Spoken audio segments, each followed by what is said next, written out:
आज की मूवी की कहानी है एक ऐसे कैदी की जो हर बार जेल से भाग निकलता है, फिर चाहे कितनी भी सख्त सिक्योरिटी क्यों न हो, ये हर बार जेल से फरार हो ही जाता है। ये कहानी है जापान के सबसे खतरनाक कैदी सुजुकी की, जो फिलहाल अभी जापान की सबसे हाई सिक्योरिटी जेल में बंद है। एक दिन जब गार्ड्स ग्राउंड पर थे और उनकी चेकिंग खत्म हुई तो सुजुकी अचानक मुस्कुराया।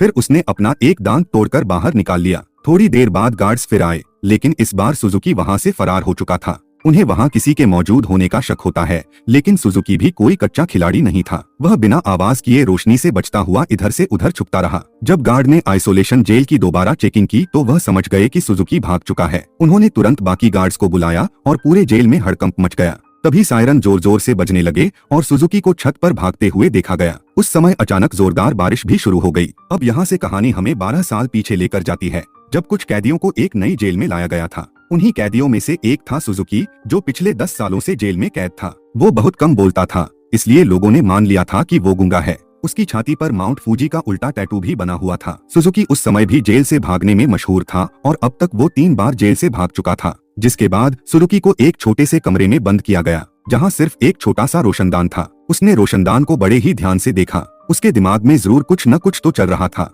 तभी बाहर गार्ड मिस्टर मुर्रानी से बोला, सर इस बार तो सुजुकी कहीं नहीं भाग सकता। मगर जैसे ही उसने शीशे से झांका तो देखा कि सुजुकी तो पहले ही गायब था। मिस्टर मुर्रानी ने तुरंत पूरे शहर को घेरने का हुक्म दे दिया ताकि सुजुकी किसी भी हालत में बच ना सके। गार्ड्स ने भी बड़ी मुस्तैदी से काम किया और 20 मिनट के अंदर ही उसे पकड़ लिया। लेकिन अजीब बात ये थी कि सुजुकी सीधे रेलवे ट्रैक पर भागा जा रहा था। फिर उसे वापस उसी कमरे में कैद कर दिया गया। इस बार उसके हाथों में हथकड़ियां भी थी। इसके बाद जब गार्ड ने अंदर झांका तो देखा सुजुकी आराम से चादर ओढ़कर सो रहा है। गार्ड ने गुस्से में सुजुकी को फौरन चादर हटाने को कहा, क्योंकि वे कोई रिस्क नहीं लेना चाहता थे। मगर जब सुजुकी ने कई बार कहने के बाद भी चादर नहीं हटाई तो गार्ड्स ने उसकी बुरी तरह पिटाई कर दी। अगली सुबह वार्डन ने सुजुकी के सारे पुराने रिकॉर्ड खंगालने शुरू किए। ध्यान से देखने पर उसे एक अजीब पैटर्न दिखा। जब भी सुजुकी जेल से भागता था उसे हर बार ट्रेन की पटरी के पास ही पकड़ा जाता था। रात को वार्डन गार्ड के साथ चेकिंग पर निकला और सीधा सुजुकी की जेल में जा पहुंचा। वहां पहुंचकर वो चौंक गया, क्योंकि सुजुकी ने किसी तरह अपनी हथकड़ियां खोल ली थीं। गुस्से में वार्डन ने उसे पीटते हुए पूछा, ये कैसे खुली, किसने मदद की? लेकिन सुजुकी हमेशा की तरह चुप था, कुछ बोला नहीं और बस इसलिए उसकी फिर से जमकर धुनाई हुई। एक दिन सुजुकी एक पतली सी तार से खेल रहा था, जिसे वह जेल के अंदर किसी तरह छुपा कर ले आया था। सवाल ये था कि वो तार अंदर लाया कैसे? शायद उसने मुंह में छुपाकर तार अंदर ले आया होगा। नहीं, वो तो अपने गू में छुपाकर लाया था और उसी तार की मदद से वह अपनी हथकड़ियां खोलता था। कुछ दिन बाद वार्डन एक हफ्ते की छुट्टी पर अपने घर चला गया। अब सुजुकी के पास भागने का ये सही मौका था। उसने अपने पास से तार निकाला और फिर उससे ताला खोलने की कोशिश शुरू की, लेकिन अचानक वहाँ पर एक गार्ड चेकिंग के लिए आ गया। गार्ड ने उसकी जेल में झांक कर देखा तो सुजुकी चुपचाप बिस्तर पर मुंह ढककर सो रहा था। गार्ड बिना कुछ कहे वहां से चला गया, पर असल में सुजुकी बिस्तर पर था ही नहीं। वो तो छिपकली की तरह छत से चिपका हुआ था। वो बस सही मौके का इंतजार कर रहा था ताकि जेल से भाग सके। गार्ड के जाने के बाद वो धीरे धीरे चुपचाप ऊपर चढ़ गया। जब वो छत के आखिरी हिस्से पर पहुंचा तो उसने एक जोरदार मुक्का मारा और वहां से भाग निकला। गार्ड को जब इसकी भनक लगी तो तुरंत सायरन बजा दिया और वार्डन को भी खबर पहुंचा दी। वार्डन ने बिना वक्त गवाए तुरंत कार्रवाई शुरू कर दी। अगली सुबह पुलिस वाले सुजुकी को पकड़ने का प्लान बना रहे थे।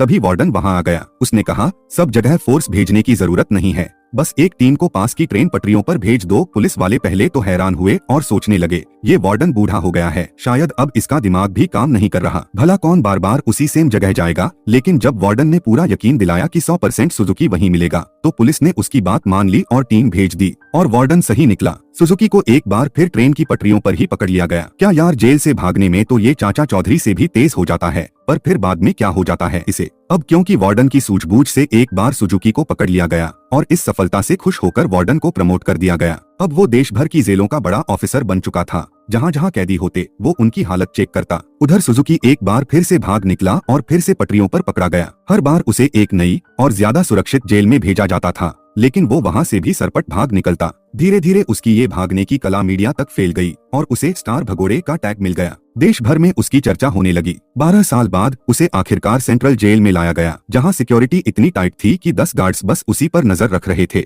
उसका कमरा पूरी तरह से सीमेंट का बना था और दरवाजे पर कई ताले लगे हुए थे। ये वही आइसोलेशन था जो हमने कहानी की शुरुआत में देखा था। आइसोलेशन में डाल देने के बाद सुजुकी ने अपने चारों ओर देखा और फिर से भागने की प्लानिंग शुरू कर दी। एक दिन एक गार्ड खाना लाकर उसके जेल में रख रहा था। तभी सुजुकी ने उसे पकड़कर उसे हथकड़ी लगा दी, पर गार्ड ने तुरंत सीटी बजा दी जिससे बाकी गार्ड्स वहां आ गए। उन्होंने सुजुकी को इतना मारा कि उसकी हालत खराब हो गई। होश में आने के बाद सुजुकी ने देखा कि गार्ड्स वहां से जा रहे थे और उसके चेहरे से खून टपककर लोहे की सलाखों पर गिर रहा था। अगली सुबह गार्ड ने सुजुकी की हथकड़ियों पर और भी मजबूत पेचकस लगाए ताकि वो इस बार उन्हें खोल न सके। जाने से पहले उन्होंने उसके शरीर की थोड़ी और मेंटेनेंस की, जैसे कि ये रोज का रूटीन हो गया हो। इसी तरह सुजुकी के दिन गुजर रहे थे। वो जानबूझकर गार्ड से पंगे लेता था और गार्ड उसे खूब मारते, जिसके बाद वो अपने ब्लड को लोहे की सलाखों झपटता। एक दिन गार्ड ने उसे इतना पीटा कि उसका एक दांत टूटकर गिर गया, लेकिन सुजुकी ने उसे उठाया और अजीब तरह से मुस्कुराने लगा, जैसे ये सब उसी के प्लान का हिस्सा हो। इसके बाद सुजुकी दीवार पर अपने टूटे हुए दांत से कुछ बनाने लगा। कुछ हफ्ते बीत गए और फिर एक दिन सुजुकी ने एक और गार्ड पर हमला कर दिया।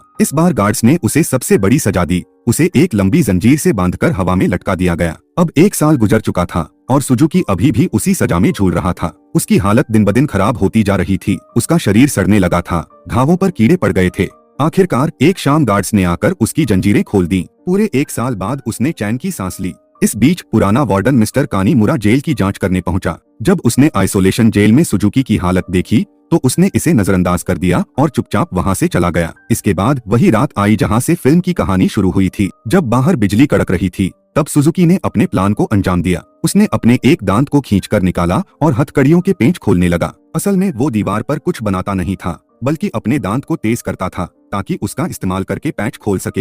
हथकड़ियों से खुद को आजाद करने के बाद उसने दरवाजे के पास पहुंचकर लोहे की सलाखों को धक्का देना शुरू किया। उसका ब्लड लगातार गिरने की वजह से सलाखों में जंग लग चुका था। थोड़ी ही देर में सलाखें टूट गईं और सुजुकी जेल से भाग निकला। इसके बाद हमें सुजुकी के जन्म की बात बताई गई। उसका जन्म होते ही उसकी माँ की मौत हो गई थी और उसका पिता जेल में बंद था। इसी कारण सुजुकी अपने रिश्तेदारों के घर पला बड़ा हुआ। एक दिन सुजुकी जंगल में प्रैक्टिस कर रहा था, तभी उसे दूर से एक आदमी आता दिखाई दिया। वो और कोई नहीं बल्कि उसका पिता था। दोनों ने कुछ समय तक बातें की और इसी दौरान सुजुकी ने देखा कि उसके पिता की छाती पर माउंट फूजी का टैटू बना हुआ है। कुछ ही देर में वहाँ कुछ पुलिस वाले आ गए जो उसके पिता को पकड़ने के लिए आई थी। सुजुकी का पिता उन्हें देखकर सीधा रेल की पटरियों पर भागने लगा। उस वक्त सुजुकी ने ठान लिया कि वो एक न एक दिन अपने पिता से जरूर मिलेगा। वर्तमान समय में सुजुकी जेल से फरार होकर एक बार फिर से पटरियों पर दौड़ने लगा। मिस्टर कानीमुरा ने पीछे से उसे रोकने के लिए आवाज दी और हैरानी की बात ये थी कि वो वहीं रुक गया। कुछ ही देर में गार्ड्स की टीम आई और उसे पकड़कर ले गई। देश की सबसे हाई सिक्योरिटी की जेल भी सुजुकी को रोकने में नाकाम रही। इसलिए मिस्टर कानीमुरा ने उसे धरती की सबसे खतरनाक जेल प्रिजन आइल भेजने का फैसला किया। प्रिजन आइल कोई मामूली जेल नहीं थी। ये समंदर के बीचों बीच बनी थी, जहाँ तेज लहरें लगातार चलती रहती थीं। और सबसे जरूरी बात, वहाँ ट्रेन की पटरी तो बिल्कुल भी नहीं थी। वहाँ से भागना लगभग नामुमकिन था। चारों तरफ खतरनाक समंदर था। जेल के अंदर भी कुछ ऐसे ही खतरनाक हालात थे। पूरी जेल में हजारों गार्ड्स तैनात थे, जिनके पास किसी कैदी के भागने की कोशिश पर सीधे गोली मारने के ऑर्डर्स पर थे। जब सुजुकी वहां पहुंचा तो उसे सीधे जेल के अंदर बंद कर दिया गया। ये कोई कमरा नहीं था, बल्कि लोहे की रॉड्स थीं जो उसके शरीर के चारों तरफ ऐसे लगा दी गई थीं कि वो न तो हिल सकता था और न ही भागने की कोई कोशिश कर सकता था। उधर कानीमुरा ने जेल की लाइब्रेरी में जाकर सुजुकी के बारे में जानकारी ढूंढनी शुरू कर दी। काफी खोजबीन के बाद उसे कुछ पुरानी फाइलें मिली जिन्हें वह पढ़ना लगा। इधर जेल में सुजुकी ध्यान लगाकर खड़ा था। वैसे तो इस जेल से भाग निकलना बाकियों के लिए नामुमकिन था, लेकिन सुजुकी के दिमाग में कुछ तो खुराफात चल रही थी। अचानक सुजुकी ने अपने दोनों कंधे डिसलोकेट कर लिए और उस छोटी सी जगह से सिकुड़ते हुए बाहर निकलने लगा। तभी एक कैदी ने उसे ऐसा करते हुए देख लिया, लेकिन वो इतना नशे में धुत था कि कुछ कहने या करने की हालत में नहीं था। उधर कानीमुरा अभी भी अपनी रिसर्च कर रहा था। तभी अचानक जेल का सायरन बजने लगा, लेकिन जेल का वार्डन घबराया नहीं बल्कि खुश हो गया, क्योंकि उसे पूरा यकीन था कि यहाँ से भाग निकलने का कोई चांस नहीं है। ऊपर से आज सारे गार्ड्स को किसी कैदी पर गोली चलाने का मौका मिलेगा। मिस्टर कानीमुरा ने वार्डन को समझाने की कोशिश की कि सुजुकी कोई आम कैदी नहीं है, लेकिन वार्डन ने उसकी बात को नजरअंदाज कर दिया। अगली सुबह वार्डन ने अपने कई गार्ड्स को बंदूकें देकर पूरे आइलैंड में फैला दिया। वार्डन अपने आदमियों को कुछ समझा ही रहा था कि तभी मिस्टर कानीमुरा आ गया। उसने वार्डन को बताया कि सुजुकी असल में अपने बाप को ढूंढने आया है, जो इस आइलैंड की जेल में कैद है। ये सुनते ही सबके होश उड़ गए। तभी सुजुकी का खुलासा हुआ। असल में अब तक जो भी हो रहा था वो सुजुकी के प्लान का एक हिस्सा था। वो जानबूझकर बार बार जेल से भागकर इसलिए पकड़ा जाता था ताकि किसी तरह अपने बाप तक पहुंच सके। सुजुकी का असली मकसद था अपने पिता को आजाद कराना। आखिरकार वो अपने पिता से मिला। इतने सालों बाद दोनों एक दूसरे को देखकर गले मिले और खूब रोए। लेकिन बदकिस्मती से मिस्टर कानीमुरा और वार्डन अपने गार्ड्स के साथ वहां आ रहे थे, लेकिन उनके पहुंचने से पहले ही सुजुकी उस बूढ़े आदमी को लेकर फौरन वहां से गायब हो गया। दोनों भागते भागते आइलैंड के किनारे तक पहुंच गए, जहां सुजुकी ने पहले से ही एक पैराग्लाइडर तैयार कर रखा था। वो दोनों पैराग्लाइडर पर चढ़े और हवा में उड़ गए। वहीं दूसरी तरफ मिस्टर कानीमुरा ने जेल में एक बूढ़े कैदी से बात करनी शुरू की जो सुजुकी के पिता के साथ ही कैद था। तभी उसकी नजर उस आदमी के सीने पर बने माउंट फीजी के टैटू पर पड़ी, जिसका सीधा मतलब यह था कि इतने सालों की कड़ी मेहनत के बाद भी सुजुकी गलत आदमी को लेकर भाग गया है। अब इससे ज्यादा बुरी किस्मत किसी की नहीं हो सकती है। वैसे क्या आप अपने पिता के लिए इतनी सारी परेशानियां झेल सकते हैं? कमेंट में जरूर बताना।